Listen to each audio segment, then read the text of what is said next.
Center Distinguished Lecture Series. A couple of housekeeping items before we begin.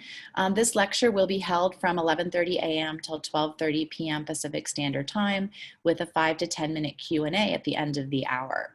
So if you have any questions for our speaker, feel free to send them through the Q&A link, which can be found on your Zoom toolbar. Also, you'll be provided with a link to complete the speaker evaluation at the end of the presentation, and we hope that you'll take a few moments to complete this survey. So without further ado, it's my pleasure to welcome our distinguished speaker, Dr. Emily Wood. By way of background, oops, lost my screen when that happened, so one second. Just by way of background, Dr. Wood is a clinical fellow and postdoctoral researcher in the Division of Child and Adolescent Psychiatry at the UCLA Semel Institute for Neuroscience and Human Behavior. She completed an MD and PhD in neuroscience at the Johns Hopkins University School of Medicine and her adult psychiatry residency at the UCLA Semel Institute. Dr. Wood collaborates with Dr. Morella DiPreto and Dr. Shula Green to utilize functional MRI and MRS methods as part of a multimodal approach to better understand emotion regulation, contextualization, and heterogeneity of resilience to trauma in individuals with autism spectrum disorder. So today we're very fortunate to learn more about her very interesting research examining adverse childhood experiences and post-traumatic stress in youth with ASD. So with that, it's my sincere pleasure to welcome Dr. Emily Wood. Thank you so much for that lovely introduction. And I feel the need to just give the same Zoom opener that everyone does, that I do have other people who live in my house, namely my children. So I apologize if there are any noises you hear in the background. I am going to be talking to you about ACEs, adverse childhood experiences and post-traumatic stress in kids with autism.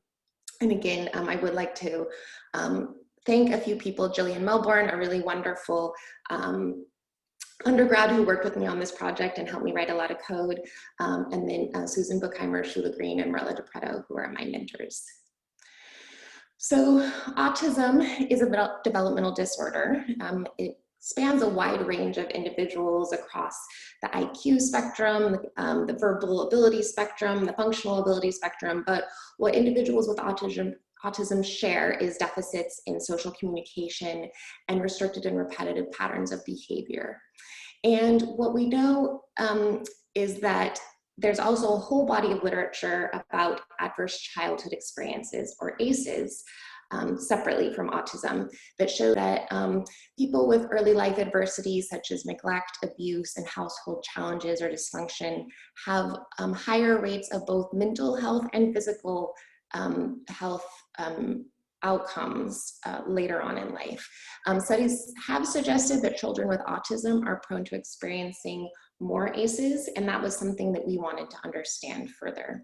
There was very little literature in this area, with there being sort of some studies showing that maybe kids experiences ACEs at higher levels, but we wanted to try to understand that better ourselves. And then I also wanted to just mention for a sec, one thing that is not discussed barely at all in autism is post-traumatic stress disorder.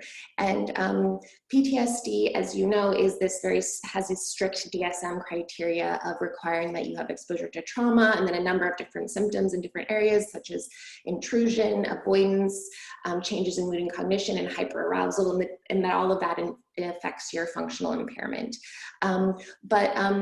We also know that in kids, and then in kids who are not neurotypical, it can be really hard to see how these things might be manifesting for them. And that was something that was of interest to us in looking at this data. Some evidence suggests that youth with autism are more likely to experience trauma.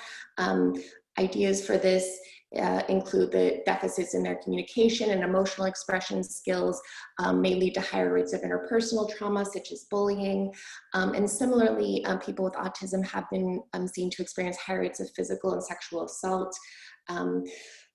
We suspect that though exposure that there might be other things creating the link between trauma and the actual post-traumatic stress symptoms in autism. And it's important to point out that though exposure to trauma is a diagnostic criterion for PTSD, not everyone who was exposed to trauma develops post-traumatic sequelae. So we wanted to understand that relationship more. And we suspected that people with autism may develop post-trauma symptoms differently following different kinds of trauma. For instance, in our lab, we study sensory overresponsivity, which is when someone has avoidance or really intense dislike of certain kinds of sensory experiences, and that can cause different functional problems in their life. And we wondered if people who experience certain kinds of traumas differently because of their sensory experience might also go on to experience different post-traumatic issues. We found that the Adolescent Brain Cognitive Development Study might be of use to us. It's organized by the National Institute on Drug Abuse and the National Institute on Alcohol Abuse and Alcoholism. And it's a study, it's the largest longitudinal study of brain development and child health to date. It's investigators at 21 sites around the country, one of which is UCLA. And where we're measuring brain maturation in the context of social, emotional, and cognitive development measures, as well as a variety of health and environmental measures.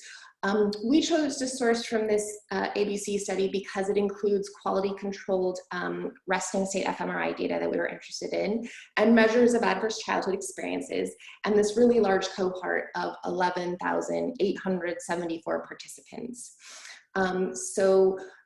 From this, we were able to find, using parent-reported autism diagnosis, that 201 individuals from that 11,000 some had ASD per their parents, which is about 1 in 59 from the whole group, interestingly. And after exclusion of a few based on missing data and having siblings in the group, we ended up with 192 youth with autism. And then from the rest of the group, we selected a control group 5-to-1 of typically developing to STD to ASD peers using nearest neighbor greedy matching on gender, age, IQ, socioeconomic status, and MRI scanner. And so you can see, as expected, there was a higher rate of autism diagnosis in males, so fewer females in our autism group compared to the about 50% as you would see in the overall ABCD group. The IQ here is slightly lower in the ASD group compared to the full ABC population, and we matched for that in our TD group. And that's mainly due to the fluid cognition composite part of the NIH toolbox, which is more about attention, executive function, and processing speed, which are known to be often lower in kids with autism. And then there were really no socioeconomic differences based on looking at percent of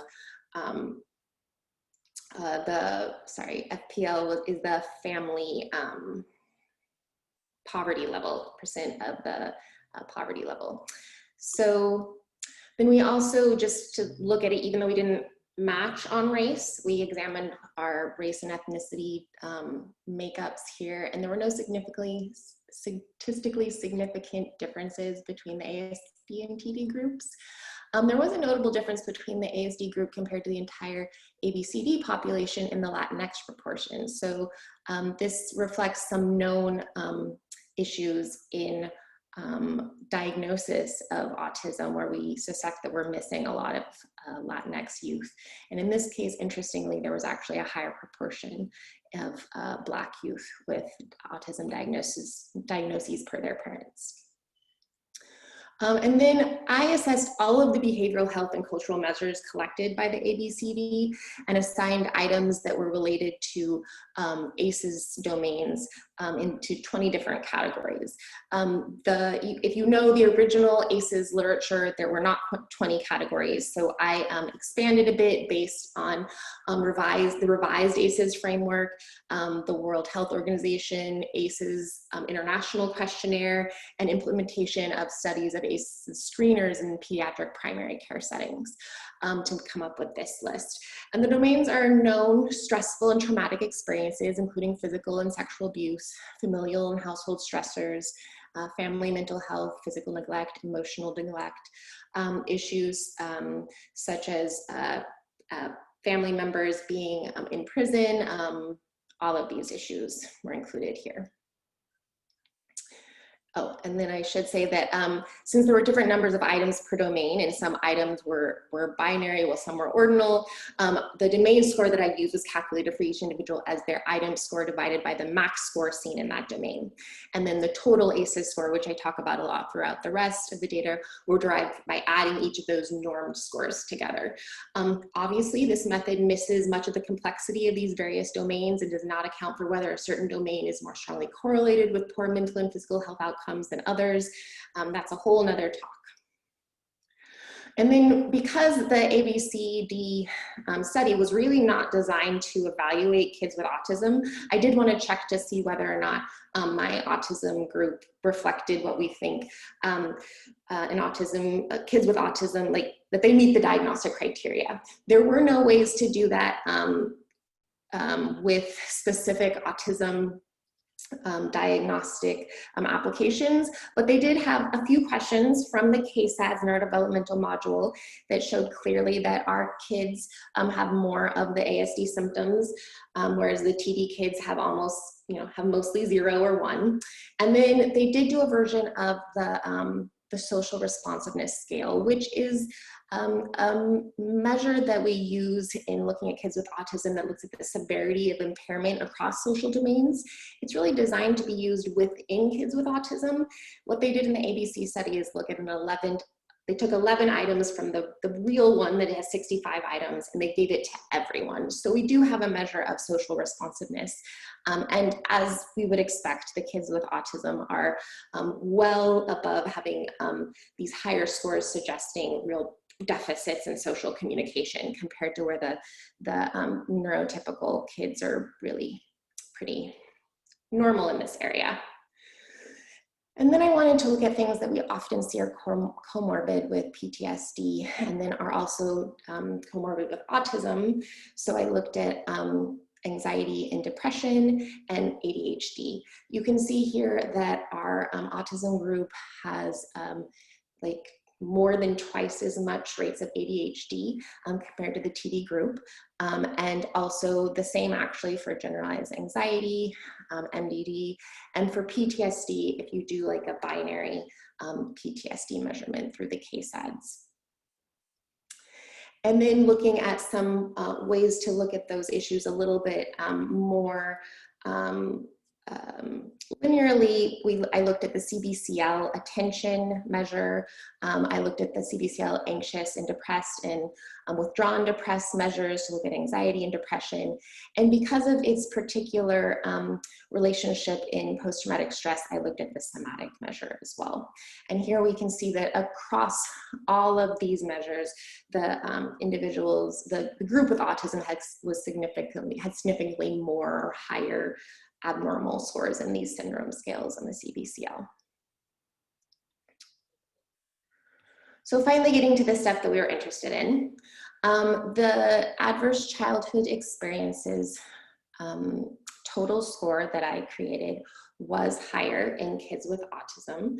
So this value is higher here. This is significantly different. And this was really driven by significant differences in the physical neglect, the discrimination, the school instability, emotional neglect, family delinquency or family members being incarcerated, family conflict, and family mental illness. Those were some of the ones that were different between groups. And then looking at post-traumatic stress symptoms and bending them into 0, 1 to 3, or greater than 3. Here you can see that this was the statistically significant difference where the kids with ASD obviously are having fewer of this in the 0 group and have more overall PTSD symptoms. So then getting to the question I was really asking, because we were really interested in the relationship between ACEs and PTSD symptoms in this data set and how autism may mediate this relationship. We found that both groups had a positive relationship, as expected, between ACEs and PTSD symptoms, such that more adverse childhood experiences is related to individuals having more post-traumatic stress symptoms overall. And you can see that I am putting an arrow here. Obviously, this data does not tell me directly whether or not adverse childhood experiences lead to PTSD symptoms, but of all the times we inappropriately think of causality when we have correlations, we do think that this is most likely the way the direction goes. As additionally, there probably being some issues where people who have more post-traumatic stress symptoms may be getting themselves into situations where they have more adverse childhood experiences. That is possible. And of note, IQ was negatively correlated with ACEs, so was used as a covariate in all of the analyses going forward.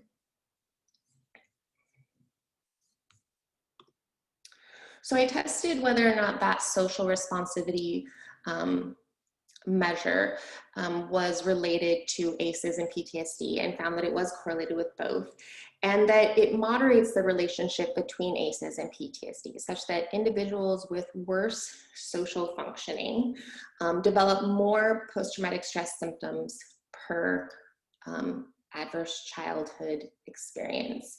And that's demonstrated here, where the ones with this worse, the blue line being the highest SRS score or the worst social functioning, actually have this steeper slope between ACEs and PTSD.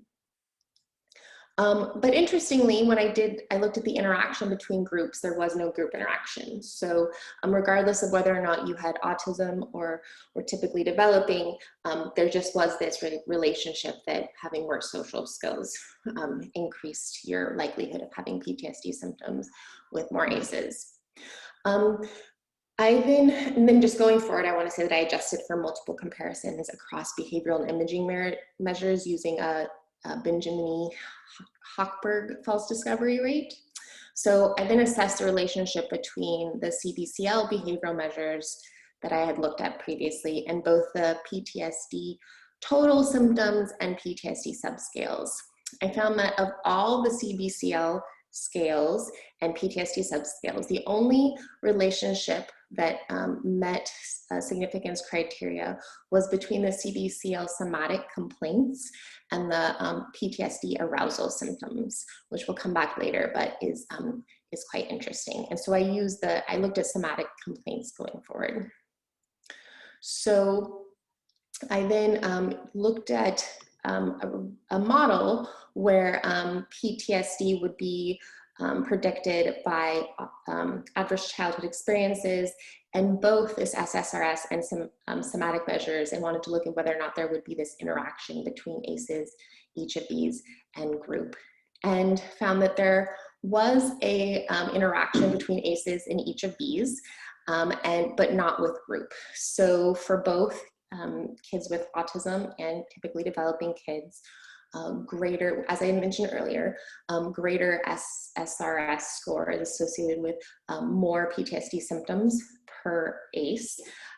And that's when you're controlling for IQ and the somatic complaints, and then the same for somatic complaints.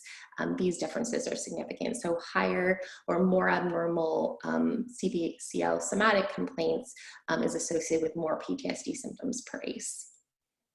Again, that was not different between groups. So I kind of wanted to ask, this is what I've established now, is that social responsivity does mediate the relationship between ACEs and PTSD symptoms. And also the somatic symptoms mediates this relationship. And I determined that there is this relationship, but I wanted to understand if there were more things that might be having a group interaction between ASD and TD. And also, my lab does a lot of functional MRI work, so I was interested in those measures.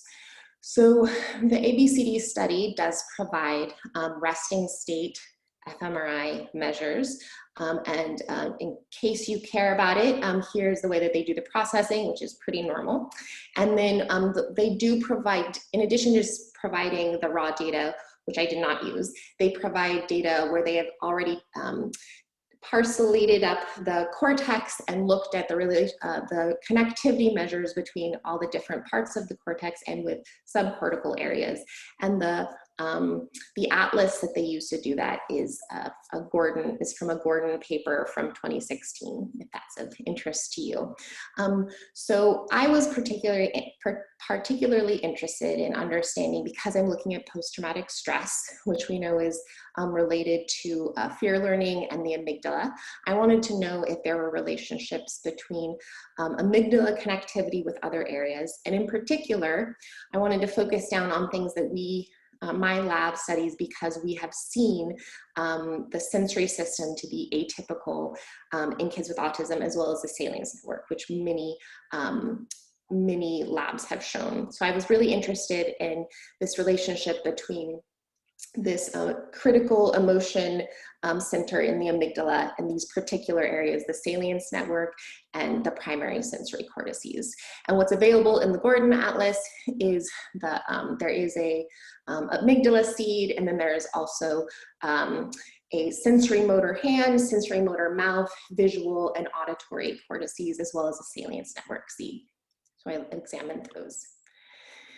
And what I found was that the right amygdala to visual network, or connectivity between them, functional connectivity, moderated the relationship between PTSD and ACEs in this really interesting way. So this is showing that this is the amygdala here, and this is with visual network per the Gordon Atlas. And these connectivity measures were associated with greater PTSD symptoms per ACE in ASD kids when there's more connectivity, but when less in the typically developing kids. And then I saw, oops, sorry about that. This is supposed to say the salience network. So this one was the visual network, and this is the salience network. And as you can see here, and again, here's the amygdala seed, and these are all different areas of the salience network. It's a little more spread out. And interestingly, the connectivity between the salience network and the amygdala was, while there was this overall moderation, like the ACEs moderation still stood, there was no moderation by connectivity. But in the TD kids who had more ACEs, the more salience amygdala connectivity there was, the actual much less relationship there was between PTSD symptoms and ACEs. So this brings more information to this model, which is that we now have that the right amygdala to visual network functional connectivity mediates this relationship between ACEs and PTSD symptoms, but differently for each group. Whereas for the TD kids, there's this negative relationship. For the kids on the autism spectrum, there's greater ACEs to PTSD with ACEs when there's greater connectivity. And then there's also this issue of the amygdala and salience network connectivity being different between groups, where there was actually no moderation for the kids with autism, but for the typically developing youth, there was a moderation of this connectivity. So I have some interesting results that were just sort of summarized in that slide, but we can go over them. So in this community sample, youth with autism spectrum disorder who met DSM-5 criteria for PTSD at nearly twice the rate of their TD peers. So that it was 9.9% for kids with autism and 5.2% compared in their TD peers who were matched on all of the things we talked about earlier. This is the first study to examine the prevalence of PTSD and post-traumatic symptoms in a broad community sample of youth with autism and TD matched controls. And this rate of PTSD prevalence in autism is consistent with some previous small uncontrolled studies of point and lifetime prevalence estimates that range from 2.9 to 17.4% of individuals with autism having a PTSD diagnosis. And this is the first study to examine the relationship between ACEs and post-traumatic stress symptoms in ASD youth. Confirming previous studies, we found that that youth with autism have significantly more ACEs compared to matched TD peers. And as hypothesized, for both the ASD and TD youth, more adverse childhood experiences predicted greater post-traumatic stress symptomology overall. Moreover, that relationship was moderated by social skills and somatic complaints as measured by the CBCL syndrome and the social skills as measured by the SRS. And then also that relationship was moderated by functional connectivity of emotion regions and either the salience network or primary sensory areas. And this is important because it supports an idea that is in the literature. We know per DSM-5 criteria that a diagnosis of PTSD requires an episode of direct or witnessed exposure to actual or threatened death, serious injury, or sexual violence. And this definition overlooks the subjective experience of individuals who maybe interpret certain events as threatening, or causing, that they could cause serious injury or death. And by evaluating post-traumatic symptomology without this criteria, we can assess how adverse childhood experiences and chronic stressors relate to symptoms of heightened arousal and reactivity, avoidance of triggering stimuli, negative thoughts and feelings that may be associated with adverse experiences, and distressing intrusive memories more generally. So that's what I did here, is without looking at kids who just have a PTSD diagnosis, but looking more broadly at PTS symptoms, we can understand that relationship more. And so our findings really support this notion that post-traumatic stress can arise in individuals in response to experiences that do not meet DSM-5 objective trauma criteria. And this is likely really key for understanding post-traumatic stress symptoms in individuals with autism, as adults with autism report that a broader range of life events, such as traumatic, that they experience a broader range of life events as traumatic, including just the process of autism diagnosis, therapy, and having mental health breakdowns in their life. To go into a little more of the issue of the social skills and how that affects the relationship between ACEs and post-trauma symptoms, it's important to think that there is a bidirectional relationship here. So we know that greater social support and connectedness has been associated with improved post-trauma outcomes. So previous studies have demonstrated that trauma disclosure reduces post-trauma symptoms by facilitating social support and promoting integration and extinction of traumatic memories. So individuals who are less likely to reach out socially, like people on the autism spectrum, may be just missing out on that important key ingredient of how we manage trauma. At the same time, we know that PTSD is associated with low mood and irritability and social withdrawal. So that all of those things could lead to decreased social support and less social interaction and connectedness. So we really have to think about how there is a bidirectional relationship, and that the effective attentional bias that we see in PTSD, where people with PTSD are much more likely to pay attention to unhappy, sad, angry faces, for instance, as opposed to happy or neutral faces, really could be tied to this social interaction issue. So that really needs to be studied in more detail. With the somatic complaints, you may have been sort of wondering where I was going with this, but it is of great interest for my lab. So what we saw here was that the CBCL somatic complaint scale moderated the relationship between ACEs and the post-traumatic stress symptoms across groups, and such that more somatic symptoms was related to that greater, steeper relationship between ACEs and post-traumatic stress. Somatic complaints was also associated with the arousal criteria of the post-traumatic stress disorder symptoms, which is important. So we know that somatization and somatic distress are commonly related to both acute and long-term trauma and adverse experiences. We also know that interoceptive abnormalities, alexithymia, or the inability to sort of describe your feelings, and somatic complaints are common features in individuals with autism. So there's some overlap here in the somatization issue between post-traumatic stress and autism spectrum disorder.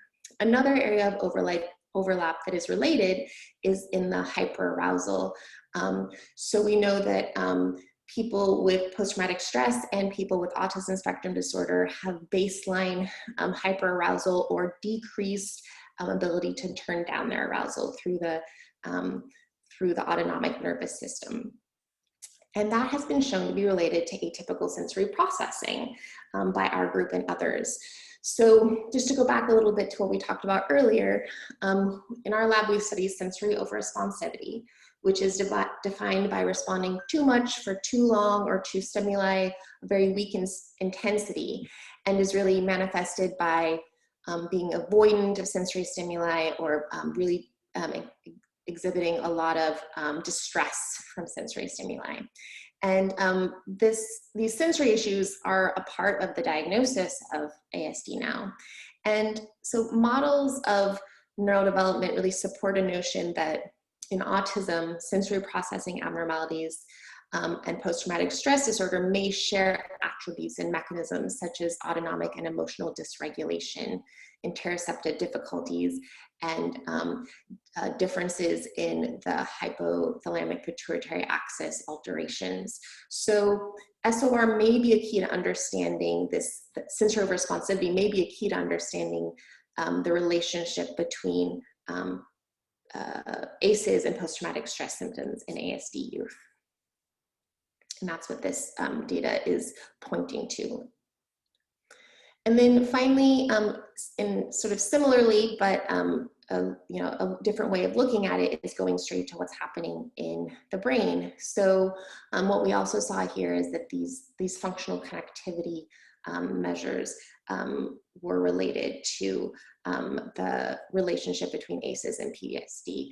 And what we know from previous work is that individuals with autism spectrum disorder who have also experienced an adverse event, that it may be that this sensory hyperconnectivity may prevent modulation of connectivity to improve social communication and other post-trauma resiliency techniques. So what this means is across the board, we see in autism that, that there's over-attribution to some degree of salience and attention to sensory stimuli at the cost of attention for maybe crucial social information in these youth with autism. And that could be sort of the underlying issue that is making it less possible for them to relieve their post-traumatic symptoms using the appropriate social skills that we see in neurotypical kids and adults. And that's maybe what we're seeing here with the functional connectivity is that this is suggesting that this reduced amygdala prefrontal connectivity that's seen in post-traumatic stress and other models could represent a trade-off with increased sensory cortex connectivity. So future directions, the ABCD study is ongoing. One thing is that we would like to explore bullying measures, which we weren't able to look at here because they didn't start collecting most of them until the second year, and we were only looking at data from baseline in the year 1 follow-up. So that's something we're very interested in examining. We'll be able to examine more functional connectivity measures provided by the ABCD study going forward. And this is the really cool thing about ABCD study is that these kids are being followed from 10 years. So they all started in the 9 or 10 age range, and they're going to be followed throughout adolescence. And so we can continue to follow this sample of kids with autism. And then, we got some hints at there being these underlying issues in autonomic hyperarousal, in that potentially things like somatic issues that relate to sensory overresponsivity, but we need to understand a lot better with more specific studies that we can't get from these nice huge data sets of understanding how the sensory component really relates to trauma and whether or not there's a link there that we can target maybe going forward for treatment. Again, I'd like to thank the people who are in my lab, especially Jillian, who helped me work on this data, and then my mentors. And I am looking forward to any questions you guys have. Well, thank you so much, Dr. Wood, for that very interesting and really thought-provoking lecture. Such important research that you're doing and really, really studied at this point. So just really cutting edge stuff. So thank you very much for that. Want to just start with a quick question from Christina Arnold. She mentions that many groups are claiming that some early intervention for ASD, such as ABA, causes trauma and PTSD. Is there any evidence of this? That's a really good question. So it sounds like from talking to some adults on the autism spectrum that there is some feeling among the adults with autism from some studies, or sort of qualitative studies, that certain kinds of therapy are traumatic for them, that it can lead to feelings of avoidance, some of cognition, mood changes that we see in post-traumatic stress. That being said, it's very unclear how much that is related to this very specific group of high-functioning adults with autism who can talk about some of the experiences that they had. And there's no data really looking at kids who have done ABA sort of during critical developmental stages of their life, where they wouldn't have known whether or not it was sort of a different thing from anything else, whether or not that was experienced as traumatic for them. Okay, well, thank you for that. We also have a question from Kevin Bickert in the discussion, and he's asking, what are the intercorrelations between your moderating variables? So do social deficits, somatic symptoms, and amygdala connectivity correlate with one another? It's kind of a two-part question, but all related.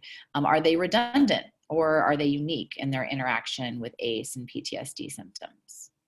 So that's a good question. So the model that I showed at the end, where I'm really looking at the functional connectivity measures, that was controlling for the social, the SRS, the social responsivity measure, and the somatic symptoms. So that's saying that those interactions are actually above and beyond the relationship just seen between those things. There was not a significant relationship between I'm trying to think back, the relationship between the actual amygdala connectivity and each of those CBCL. I think there was no direct relationship other than the one that I told you about. So I do think that we're getting at something that is not entirely just redundant between those measures. And of note, I intentionally did not use the CBCL social measure because I had the more sort of specific autism measure in the SRS. Obviously, the SRS and the CBCL social measure were highly correlated. So there were other measures to use there, but these ones were not. That was above and beyond. Okay, well, thank you for that. I want to encourage people to go ahead and send their questions through the Q&A feature of Zoom. It's on your toolbar rather than the chat, and we have time for more questions. In the meantime, I had a quick question for you, Dr. Wood. You mentioned that you were unable to collect bullying data on this current sample, but you hope to in the future. And I was just wondering if you have any hypotheses about what you might find with this population. Yeah, that's a good question. So what I hypothesize is that the bullying measures will really be much more strongly related to the social skills. So when we're looking at the relationship between bullying as a adverse experience and post-traumatic stress, that the social skills might be really moderating that. And I would think that that would not necessarily be through the mechanism I was talking about sort of post-trauma and how people talk about it, but really coming from knowing that kids with less good social skills have more bullying and a harder time handling the bullying. I wish that they would have started collecting the bullying measures sooner so I could have looked at those, but we're looking forward to that. Any hypotheses kind of related to that about bullying behaviors towards others? So for example, the research literature suggests that, you know, youth with comorbid autism and ADHD, just like any kids that also maybe have ADHD with those impulse control issues, might be more likely to actually not only be the victim of bullying, but also the bully themselves. So they call them the bully victim. Any thoughts about how that might all play out with this population? It's a really good question. And luckily, I do know that that is something that ABCD is collecting, as they're looking at not just bully victim, but youth experiences, both directions. That is something that I haven't thought about in detail, but I suspect that there might be a relationship there that might be really important to examine between other ACEs as well and being a bully. And then examining, I think the social skills for all these kids with ADHD and with autism and with ADHD and autism is really central as it really affects the way that they may interpret every part of the bullying interaction, the sort of how normative it is, which parts of it are the most distressing, how to go about doing it in the future, how to avoid doing it in the future. All of those things I think are affected by this, their social skills. So I think that there will be interactions, but I'm not sure what those will be. All right, well, that will be a future lecture potentially for the Tarjan Center, so thank you.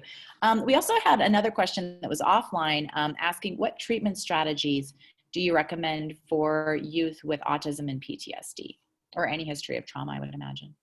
Yeah, so I think the key to always come back to is having a trauma-informed approach. And with kids on the autism spectrum, I think it just means widening your idea of what might be traumatic. So in any kid, I think that what we're learning more and more is understanding their history and you know, the experiences that they have had that got them to where they are today is important. And so when we work with kids with a known history of trauma, we're really thinking about first and foremost making the space and the therapy safe for them. There won't be any work that they can do without a sense of safety. And then thinking about what are things that are triggering for them so that you can both avoid those as you need to and then work on them specifically to get through that. I think with kids on the autism spectrum, you have to sort of broaden, for instance, what you think about as a safe space might really involve some of the smells and sounds and textures in the environment that might help them either you know, feel more calm or make sure that they're not sort of overly, you know, being stimulated by some of those sensory experiences. Really asking kids on the spectrum, as you should with anybody, but really asking them really recognizing that the way they experience something might not be even traumatic in the way you might imagine it would be. So really trying to figure out which part of it was difficult for them from some experience.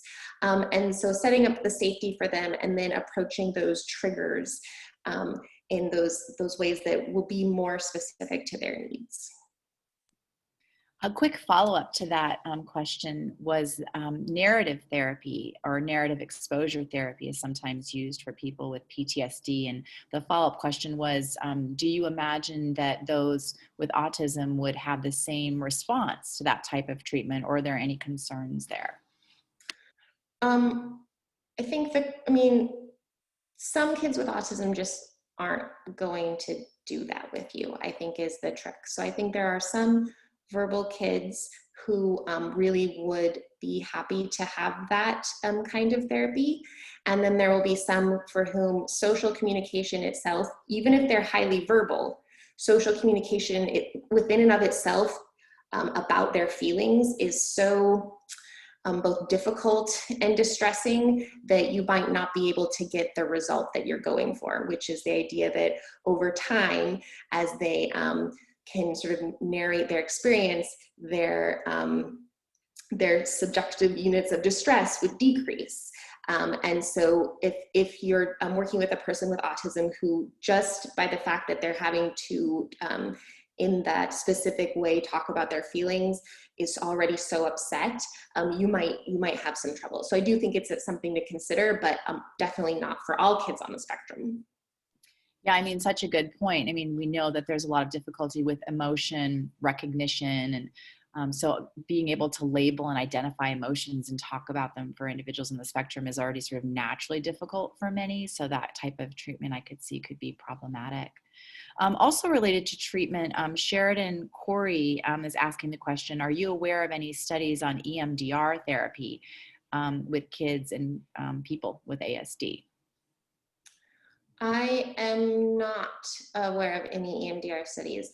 I have, in my clinical experience, I have had some patients who have gone through EMDR and have autism diagnoses, and they didn't find it to be particularly helpful, but I think that that's with any of our therapies. So I have only an N of a few there, no knowledge of any particular studies.